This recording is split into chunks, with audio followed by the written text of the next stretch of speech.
Pues creo que enlaza muchísimo con el panel que estaba oyendo, ¿no? He oído hablar de Value-Based Healthcare, de tecnología, de información, de la importancia de los datos. Y vamos a tocar un panel que va a hablar justo de eso, de la seguridad de los datos. Estamos en un sector, yo imagino pocos sectores en los que se trate de información tan confidencial y tan personal, ¿no? Cuando se habla de sistemas interoperables, una de las claves es que hay una gran cantidad de información en los sistemas de salud que le pertenecen a los ciudadanos, a los pacientes, ¿no? Y hay que cuidar esa información. Y bueno, para eso tenemos un panel espectacular, ¿no? Voy a presentar muy rápidamente, yo creo que ya están presentados más que de sobra y algunos de ellos los conocéis, los que vivimos en este entorno los conocéis de sobra, ¿no? Empezando por Víctor Medina, ¿no? HL7 yo creo que es toda una institución en materia de salud y materia de tecnología, y tenemos a Víctor hoy con nosotros. Pablo, que tiene 9 años en Bupa del lado de tecnología y otros 7 años como consultor en materia tecnológica y mucho que ver con seguridad. Fernando, que ahora mismo está de CIO en Laboratorio Sanfer, pero ha tenido toda su carrera en IT y ha podido ver cómo la seguridad de los datos, aquello que era un poco ciencia ficción de la ciberseguridad, se ha convertido en una realidad, ¿no? Y José Arriaga, también CEO de Seguros Tokio, que nos va a aportar muchísimo, ¿no? ¿Qué tal, Fernando? Qué gustazo verte. Obviamente. Pues vamos a empezar por ti, por hablar. Hala. Oye, a ver, ¿qué hacen las empresas de salud para manejar los datos de pacientes? Nosotros en Minset lo hemos vivido, ¿no? Este año en concreto, además, todos los ciberataques o de todas las amenazas, 44% han estado relacionados con empresas de salud, ¿no? Muy particularizado el año por el tema COVID, pero está claro que las empresas de salud son objeto de ataques. ¿Qué pueden hacer las empresas al respecto? Bueno, la verdad es que la pregunta es muy interesante y muy compleja. Desde mi óptica, creo que hay que dividirla en muchos aspectos. Tienes el aspecto público, el aspecto privado, el aspecto personal. Cuando me refiero a público, hablo de medidas públicas de contención, de seguridad, de control. Y a esto hablo desde el ámbito gubernamental o regulaciones. Privado, pues definitivamente, todos los que estamos en el ámbito privado, pues tenemos la obligación, no nada más por normas y principios o reglamentaciones, sino también por cuidar de la información. Y por último, la parte personal es muy importante, porque imagínate que un expediente de un individuo se pueda divulgar, pues hay información estrictamente confidencial, tan valiosa o probablemente más que la financiera, y aquí entraríamos en un debate con nuestros colegas del mundo financiero, pero al final es información que habla de tu salud y que es sumamente crítica. Yo diría, lo dividiría de manera muy rápida en estos tres grandes rubros, ¿no? Fantástico. Divulgación de expedientes. En Bupa se manejan muchísimos expedientes y Bupa además está haciendo unos esfuerzos en tecnificar y dar servicio tecnológico a sus pacientes muy en punta de lanza, ¿no? ¿Cómo lo ves tú, Pablo? Sí, Guillermo, como bien dices en Bupa, que somos líderes en el mercado, ¿no? de México de gastos médicos internacionales y que ahora nos abrimos a otros segmentos y sectores en toda la República de México, pues es un factor crítico, como decía el compañero, es información, sin entrar a pelear de quién es la información más valiosa, si de los bancos o de las empresas de salud, ¿no? Pero al final en un banco, si hay un fraude, pues el banco puede retornar, ¿no? Esa cantidad al cliente, ¿no? Pero si nos roban información confidencial, el daño reputacional a ese cliente o paciente le va a quedar de por vida, ¿no? No hay manera de retornarlo. Eso nos obliga a tener unos protocolos, unos procedimientos, unas herramientas de prevención, ¿no? De ataques y unas herramientas de acceso a la información muy controladas, ¿no? También tenemos que estar continuamente actualizando pues, versiones, métodos de acceso, caducar ciertas credenciales a ciertos usuarios, estar en continuo control de acceso y de cómo manejamos esa información. También creo que es clave los protocolos, ¿no?, de compartición de información. Esa información a veces pues va a nuestra provisión o de nuestra provisión viene a la aseguradora y esa información al final tiene que fluir, ¿no? Y tiene que fluir para el propio servicio del cliente y del paciente, ¿no? O incluso el autoservicio que el propio paciente pueda tener, ¿no?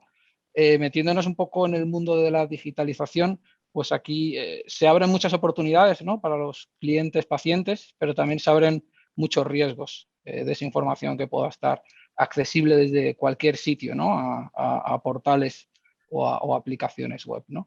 Entonces, un poco resumiendo, es mucha la responsabilidad y como tal tenemos que tener todas estas medidas y también tener un equipo profesional pues formado, que continuamente conozcan de nuevas amenazas y por último también la concienciación y los ejercicios internos con nuestros usuarios y todo el personal son fundamentales, ¿no? Porque por muchas medidas que puedas tener, si al final un usuario interno sin su voluntad, ¿no?, pero puede colaborar sin querer, ¿no?, activando cualquier archivo que pueda entrar por correo, etcétera, pues muchas medidas no van a ser válidas. Entonces, la concienciación de los empleados creo que es súper importante también.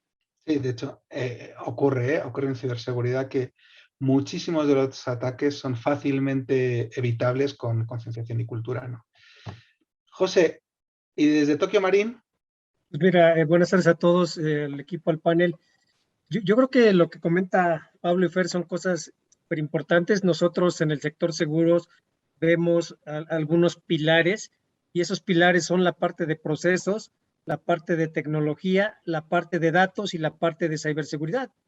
A fin de cuentas, todos estos procesos están alineados. Entonces tienes que tener ahí un esquema holístico de cómo alinearlos para cuidar unos con otros. En la parte del dato, pues el dato es el oro molido de las empresas.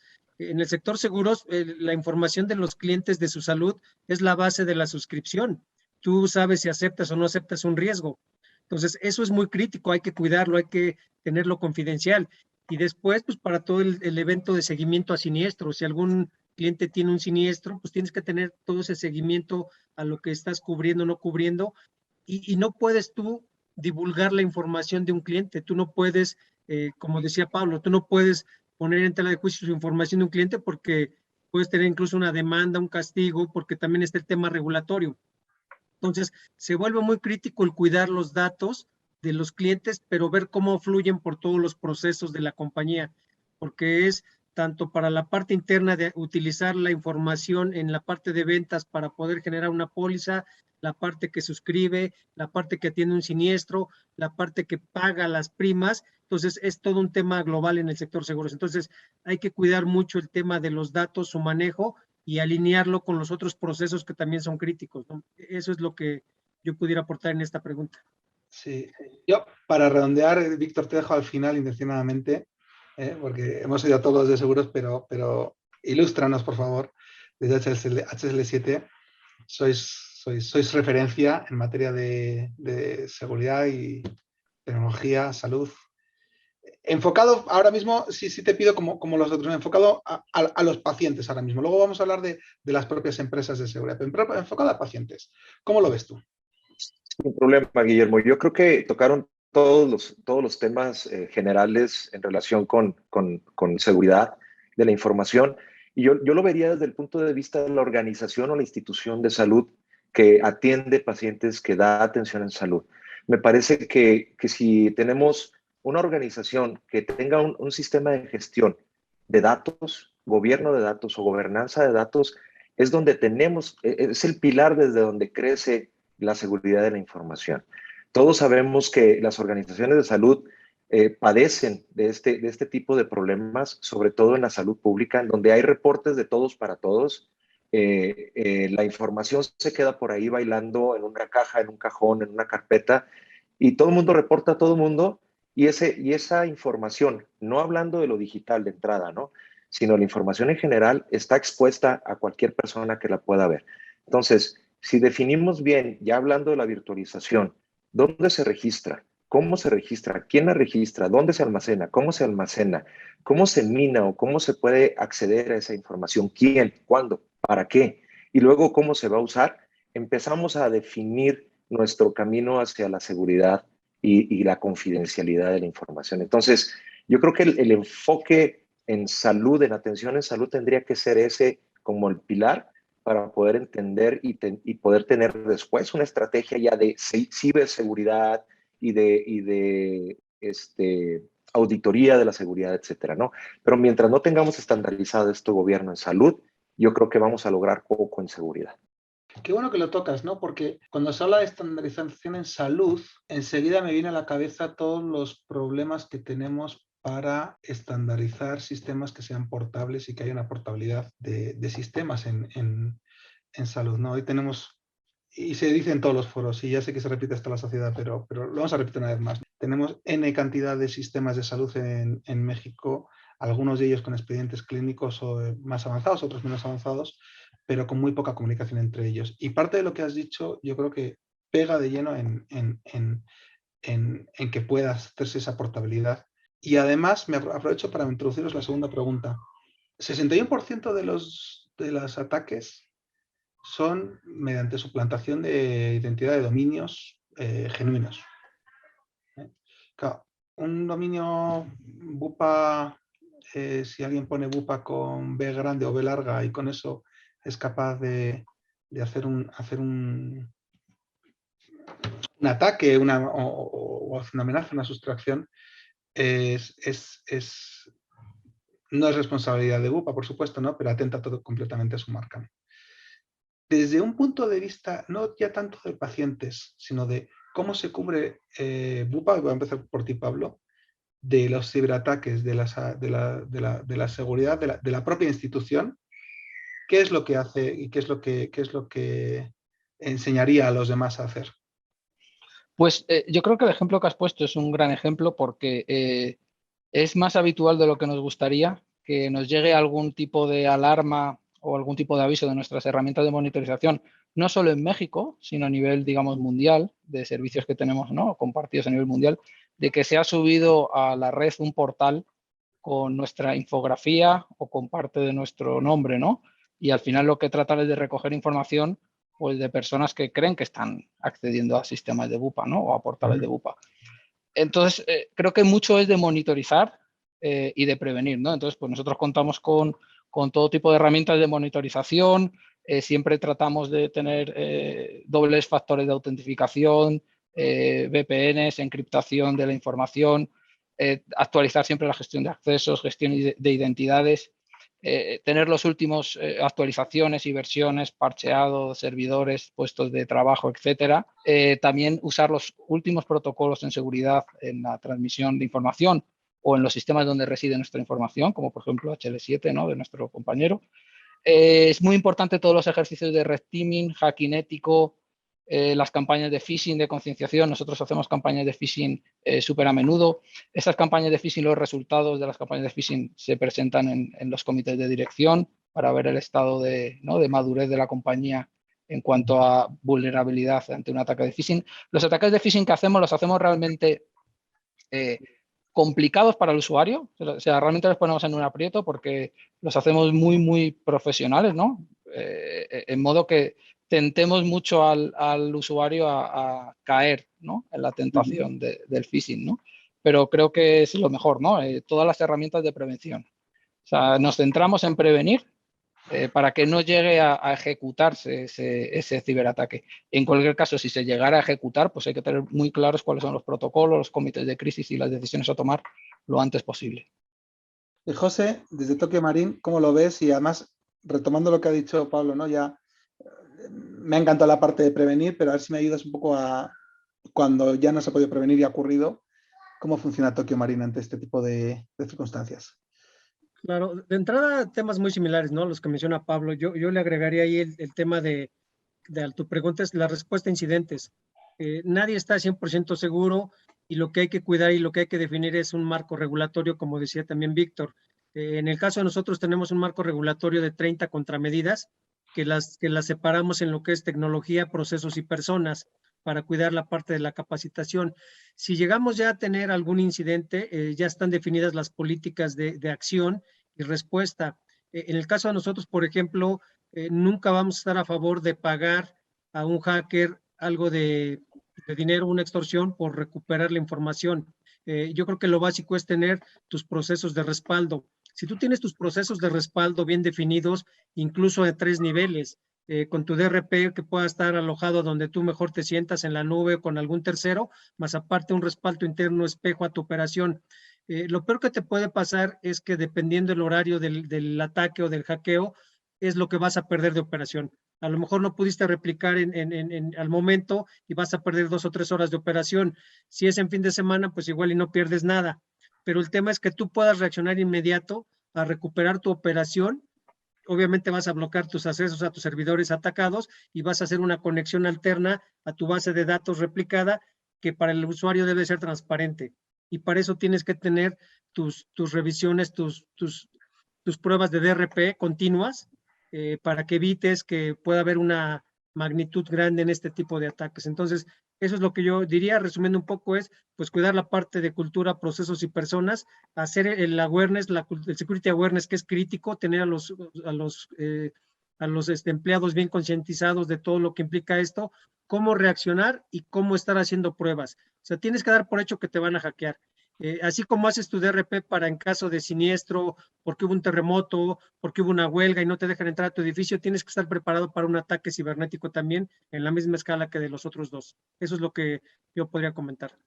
Así es, ¿no? Yo creo que el Disaster Recovery y el Business Continuity Plan, yo creo que son ya básicos. Básicos, es lo que has dicho, ¿no? Es el ABC de asegurar continuidad y seguridad para los usuarios, ¿no? Fernando, ¿qué nos complementas? Coincido totalmente con Pablo, con José. Definitivamente estamos viviendo en un mundo donde constantemente estamos siendo atacados.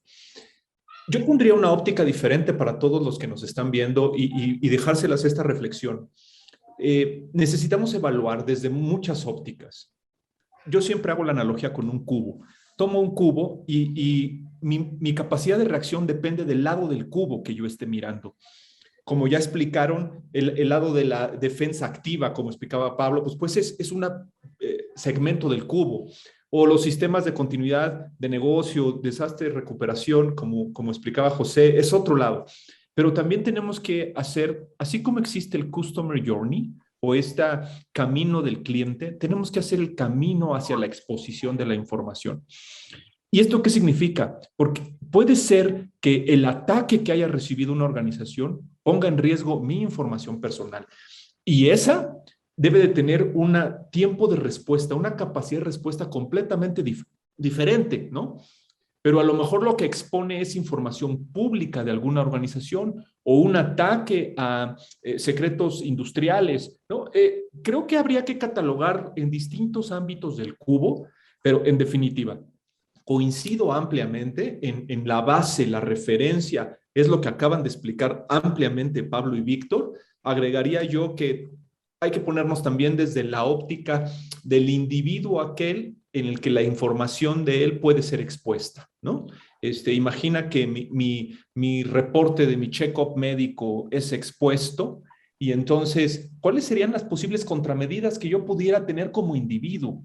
Y ese es un reto sumamente difícil porque involucra generar conciencia en una sociedad la cual, por definición, traslada la responsabilidad de la seguridad o de la seguridad informática a las organizaciones, ¿no? Y entonces todos nuestros clientes, todos nuestros pacientes, pues no conviven con que la responsabilidad es mutua, ¿no? Es una parte de la organización, pero también es una parte mía. Y por último, una faceta más de este cubo que pudiera ya rayar en la ciencia ficción, pero pues son los ataques de tipo de terrorismo, ¿no? Imaginemos cualquier dispositivo médico el cual está conectado a internet y puede ser vulnerado para fines de dañar a un individuo, ¿no? Hablo de una máquina de rayos X, una máquina de tomografía, pero pues imagínate donde tenemos medicamentos controlados en una gaveta que está cerrada por una chapa electrónica y el sistema es hackeado o dañado y el médico o la enfermera no puede accesar a ese medicamento de manera urgente para el individuo. Estos son los distintos ámbitos que yo también pongo en la mesa un poco de para el debate, ¿no? Y ya creo que todos hemos aprendido en este devenir de la ciberseguridad que lo que sonaba a ciencia ficción hoy, al año siguiente ya no lo es. Así que en absoluto es irrelevante el ejemplo que has puesto, ¿no? Y hay un tema importante aquí que es a la hora de planear la ciberseguridad, que es la parte regulatoria, ¿no? Y regulatoria es las éticas, si queréis, ¿no? Yo pongo un ejemplo de una empresa que trataba los datos de seguridad de los años 90 de los pacientes del NHS en UK y perdía una USB, ¿no? Un consultor perdió una USB. Y ocurrió que tenían que avisar, ¿no? O sea, o tomar la decisión de si avisar o no, lógicamente avisaron y incluso todo en prensa, etcétera, ¿no? Víctor, me gustaría hacerte a ti primero la pregunta de cómo planear la ciberseguridad y en específico, qué tener en cuenta desde un punto de vista de las prioridades para las empresas de salud, ¿no? Regulatorio, ético o del ámbito que tú consideres oportuno, pero ¿cuáles son las prioridades a la hora de hacer un plan de seguridad? Bueno, yo creo que en las respuestas de los demás panelistas, un gusto estar con ellos, por cierto, ya pasamos por todo un espectro, ¿no? de lo que se tiene que hacer, desde el gobierno de datos, del gobierno de la información, pasando por todas las pruebas de vulnerabilidad, lo que están haciendo en la empresa de Pablo, estableciendo cuáles son las características que debemos cumplir estandarizadas a, repito, estándares ISO o estándares nacionales para definir cuáles son las estructuras, los procesos, las políticas, los productos que debemos mostrar para poder tener seguridad completa. Posteriormente, y creo que lo que mencionó Fernando ahorita es muy importante, la corresponsabilidad de la información. El dejar a un tercero que se haga cargo de mi información y de la seguridad de la misma, yo creo que es una irresponsabilidad. Y actualmente, con toda la tecnología, con todas las posibilidades de conexiones a través de múltiples conexiones, a través de múltiples aplicaciones, esa responsabilidad deja de existir o se diluye. Y el usuario piensa que todo está bien y que no va a ocurrirle nada. Entonces, desde la persona, yo creo que sería donde deberíamos empezar, y una política pública que defina el empoderamiento, el engagement de las personas en relación con estos conocimientos sería muy importante. Pero desde el punto de vista organizacional, yo creo que es esto, ¿no? Establecer un estándar, definir todas estas políticas, procesos, procedimientos, productos que establecen que mi sistema de información es seguro, creo que es lo primero que se tiene que hacer. No es sencillo, no es barato, no lo puede hacer cualquier persona. Entonces, si definimos tu pregunta, Guillermo, en relación a qué es lo que tendría que hacer una organización, es planear bien la implementación y adopción de sus herramientas o aplicativos de información en salud. La planeación es lo más importante. ¿Por qué?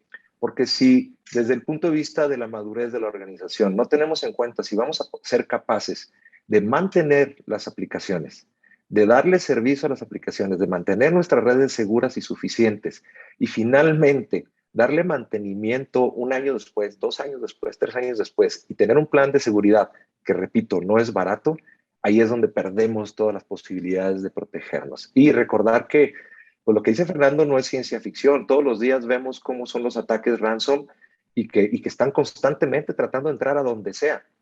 Y que le pegan a quien sea y en cualquier momento, y dices, ¿por qué a mí? Pues porque había una brecha y no la conocías porque no quisiste conocerla, ¿no? Entonces yo creo que ese sería lo más importante cuando se piensa en adoptar. Si vas a adoptar, tienes que tomar en cuenta esto, porque si no, vas a fallar.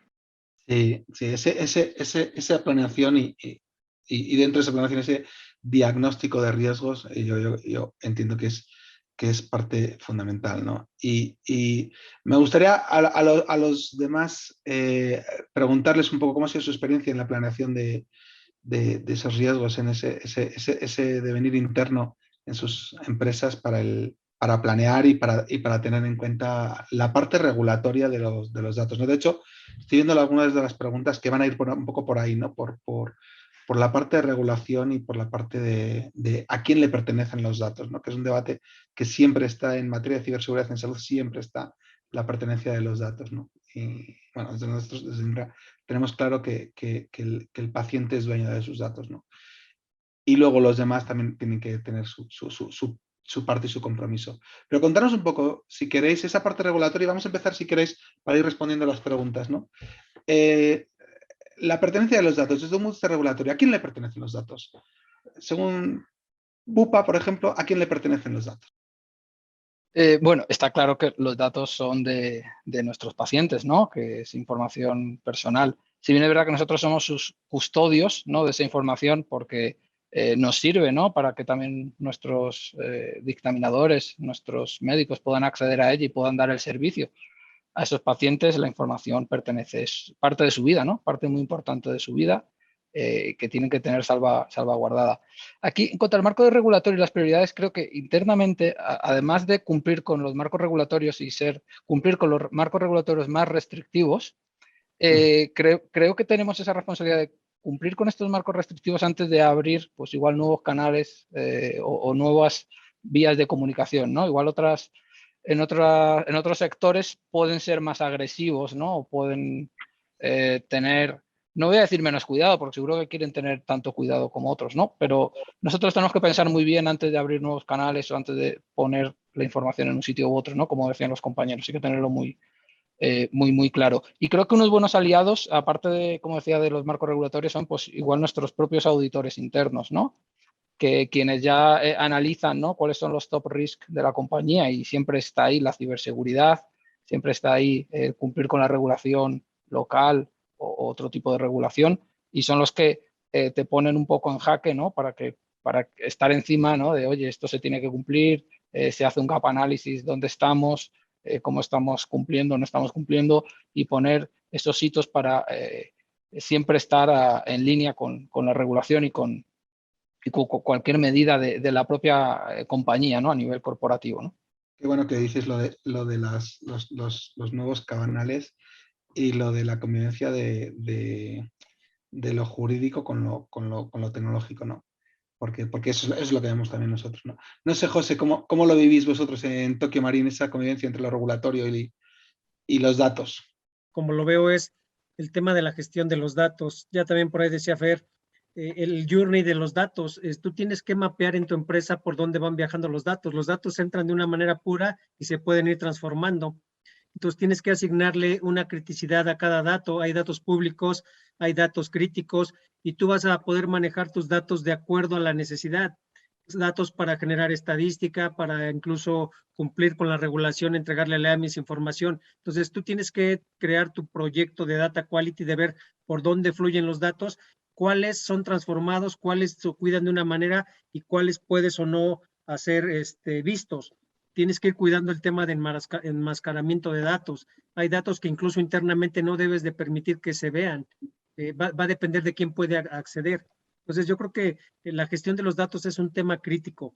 Que tengas el journey, que tengas identificado el inicio y el fin de tu proceso y en dónde se encuentra cada uno de ellos, y sobre todo donde tú tienes sistemas expuestos, cuidar mucho los análisis de vulnerabilidad, porque ese es el riesgo principal donde te los pueden tomar, donde los pueden hackear. Tú puedes tener sistemas internos donde el riesgo es interno de los usuarios, de los operadores, pero esos los puedes cuidar de una manera diferente, con bloqueos, con encriptación, con permisos de sacar información de un correo electrónico. Pero lo que viene externo, el ataque puede ser más complicado. Entonces tienes que separar el manejo de los datos en esas dos vertientes, los que están expuestos públicamente y los que tú tienes manejados internamente. Ese es como yo lo veo, Guillermo. Muy bien. Te han mencionado, Fernando, así que por alusión. A mí también me ha encantado, quiero decir que también me ha encantado, ¿no? Lo que ha dicho Fernando del camino de la exposición de la información. Y estoy de acuerdo y lo enlazo con lo que ha dicho Pablo, ¿no? Y habría que ver la custodia de los datos en ese camino, a quién le pertenece y quién está teniendo esa custodia, ¿no? Incluso qué derecho tiene a esa información. Fernando, por favor, compleméntanos. Coincido completamente y definitivamente en este camino del dato hay información que para el negocio, voy a decir, por ejemplo, para la empresa de seguros o para un hospital o para un laboratorio, el dato puede ser muy importante, pero a lo mejor para el individuo no lo es, y viceversa. Otro dato que para nosotros pueda ser un dato importante, pero no tan significativo para nuestro negocio, ni estadísticamente, ni para la generación del valor, pero sea un dato muy sensible. Y exponer ese tipo de datos pudiera poner en jaque, en riesgo a terceras personas. Lo que mencionas es completamente correcto. La regulación que hoy aplica en términos generales establece que somos responsables de salvaguardar los datos que nos proporcionan, que nos entregan, y nos los entregan de común acuerdo. Están conscientes de entregarnos ese dato. Pero también nosotros estamos obligados a tener un criterio, una seguridad, todo lo que hemos platicado para salvaguardar y garantizar que esos datos no sean expuestos. En el mundo digital, allá afuera, existe la huella digital de cada uno de nosotros, que está compuesta por miles, millones o la suma de muchos pequeños datos regados en el mundo. Entre menos datos se rieguen, entre menos datos se compartan, más seguros estamos en ese mundo digital. Entonces, un poco complementando y cerrando este comentario con definitivamente, nosotros somos responsables de salvaguardar esa información. El individuo está consciente de entregárnosla y lo sabe, al grado que tiene un derecho para decir no quiero y quiero ejercer un derecho de no publicar mis datos. Pero cuando tenemos una relación comercial entre el individuo y nosotros, no podemos ya desaparecer los datos, ¿no? No puede ser una persona anónima, eso es imposible. Entonces ahí esta mezcla es una línea sumamente delicada. Por cerrar, es la pregunta concreta del público, ¿no? Los datos son del paciente, el paciente cede uso de los datos bajo unas ciertas condiciones contractuales, pero los datos siempre son propiedad del paciente, ¿no? Y quiero retomar esa parte con los cuatro, sobre el uso de esos datos. Y ahora vamos a la cara amable de cómo unas instituciones como las suyas cuatro usan Big Data, usan ya esos datos en agregado, ¿no? Para el bien de la sociedad, ¿no? Nos pregunta el público, ¿no? ¿Cómo se pueden aprovechar los datos sin dejar de usarlos de manera ética? Yo creo que el valor de la información, ¿no? Antes hemos dicho, ¿no? Que y creo que lo decía Fernando, los datos seguros, para los seguros son el vivir, ¿no? Pero para ayudar muchísimo a la sociedad. Entonces, me encantaría, y voy a empezar ahora al revés, voy a empezar con Víctor. ¿Cómo las empresas de salud usan de manera ética los datos para mejorar la salud ciudadana? Pasando por todo lo que ya platicamos en el panel, Guillermo, yo creo que la manera ética en la cual se deben manejar los datos y la información de las personas es definida por el objetivo que tiene el uso de los mismos datos y la información. Entonces, dependiendo del escenario en el que te encuentres, tienes que establecer cómo vas a anonimizar esa información, cómo le vas a quitar cara, cuáles son los datos que son confidenciales, cuáles son los datos que no son confidenciales, qué criticidad de confidencialidad tienen los datos para los usos diferentes. Entonces, primero tenemos que situarnos en el escenario en donde se van a utilizar. Por ejemplo, yo me voy a ir a la medicina, a la academia y a la investigación, ¿no? Ahí está muy bien definida la bioética y cómo debes manejar los datos, hacia dónde deben de ir, cómo los debes de tomar, cómo los debes usar y cuáles permisos debes de obtener del dueño de los datos. Hablando de la pregunta anterior, el dueño es la persona, el paciente en este caso, ¿no? Entonces, primero tienes que definir con la persona cuyos datos vas a utilizar hasta dónde puedes llegar con los datos. Y luego irte a las normativas de los lineamientos bioéticos y éticos del uso de datos y a las normas nacionales o internacionales en el uso ético de los datos. Y ahí estás. O sea, si lo planchas en ese escenario, yo creo que no hay para dónde hacerse. Entonces, tienen usos estadísticos, tienen usos académicos, tienen usos clínicos, tienen usos para proveedores, pagadores, financieros, etcétera. Entonces, pero si los planchas en el nivel ético, moral inclusive también, y los lineamientos y normas que establecen cómo usarlos, pues yo creo que no tienes desviaciones. El problema es ese, o no los conocemos, o no los aplicamos, o no están bien definidos, y ahí voy a lo más importante, ¿no? Y que preguntaban hace rato, Guillermo, ¿qué pasa con los lineamientos y la normativa? Yo creo que el problema más grande en eso es la falta de dinamismo. La tecnología crece, el volumen de datos crecen, la manera de manejarlos crece, las redes crecen, los canales crecen y cambian, y la normativa tiene 10 años, 9 años, 11 años, ¿no? Entonces, yo creo que en la manera en que estos lineamientos y normas tengan dinamismo, van a poder seguir a la tecnología con la evolución que tiene y la innovación actual para poder satisfacer las necesidades de todos los usuarios, tanto los dueños como los custodios de la información y los usuarios secundarios. Fantástico, me ha encantado ese contraste entre regulación y dinamismo de la tecnología, ¿no? Pablo, por ejemplo, ¿cómo puede aprovechar Bupa de modo ético los datos de los pacientes para beneficiar a la sociedad? Bueno, coincido completamente con lo que comenta Víctor, y creo que la clave es primero ese consentimiento del paciente, que es el dueño de los datos, que primero nos permita el uso de estos datos para un fin científico, educativo, etcétera, ¿no? Como bien se dice. Y, por supuesto, garantizar esa ofuscación, anonimación de los datos, que esa información, si cayeran en malas manos, pues no tuviera ningún tipo de repercusión, ni para la compañía ni para el paciente. Que siempre se cumpla la regulación.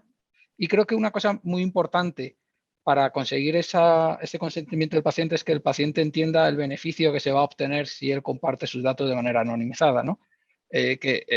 Puede ayudar, ¿no?, a la detección de enfermedades o a la detección precoz, al tratamiento, un montón de casos de uso. También creo que es súper importante que en el momento en el que el paciente pueda revocar esa concesión de los datos, lo pueda hacer. O sea, no porque en un momento dado consienta que esos datos se puedan utilizar, ya sea así para toda la vida, ¿no? Y creo que eso tecnológicamente y a nivel de proceso es complicado de resolver, ¿no? Que el paciente haga ese consentimiento. Y por último, creo que es muy importante también analizar y hacer una monitorización de quién está utilizando esos datos, ¿no? Si se colabora con un tercero, pues hacer un buen análisis, una especie de due diligence de para qué utilizará los datos y en el pasado para qué otros estudios ha podido hacer, etcétera, ¿no? Entonces, creo que tenemos que cubrir todo el espectro de riesgos inherentes a compartir datos, aunque estén ofuscados de pacientes. José, Fernando, empezamos por José. Gracias. No, yo creo que el tema es más bien estadístico, ¿no? El cómo podemos ayudar, porque cada empresa va a tener su experiencia propia de los clientes que tiene. Entonces, yo creo que el tema de prevención es un tema que ayuda y que tú puedes permear como un valor agregado hacia los clientes. Y algo que puede ayudar a que esto sea es hacerlo de forma holística. Esto tiene que ser un tema corporativo, no es TI, no es suscripción, no es legal. Tiene que haber una integración todos, cada quien tiene que hacer su papel. O sea, seguramente el área legal va a cuidar que no caigamos en una multa por derechos ARCO, lo que sea, pero tiene que ser algo integrado. O sea, las áreas de tecnología nos piden que cubramos de alguna manera la información de los clientes, pues el que la trae es ventas, y ventas tiene que cuidar cómo trae esa información, si el cliente firmó que acepta que la información se va a pasar, si vieron nuestra política de manejo de datos. Entonces, tiene que ser un tema holístico. Si también Mercadotecnia va a hacer una información con lo que tenemos internamente y publicar o proponer o incluso crear nuevos productos, porque nos dimos cuenta que en nuestra cartera hay una necesidad por un tema médico de algo, y dices, pues voy a crear un producto específico para cubrir ciertas situaciones. Entonces, yo lo veo como un tema integral. Entonces, eso es lo que yo diría. Sí se puede ayudar mucho a mejorar la sociedad, a mejorar incluso la cultura de seguro. La cultura de seguro no es muy alta en México.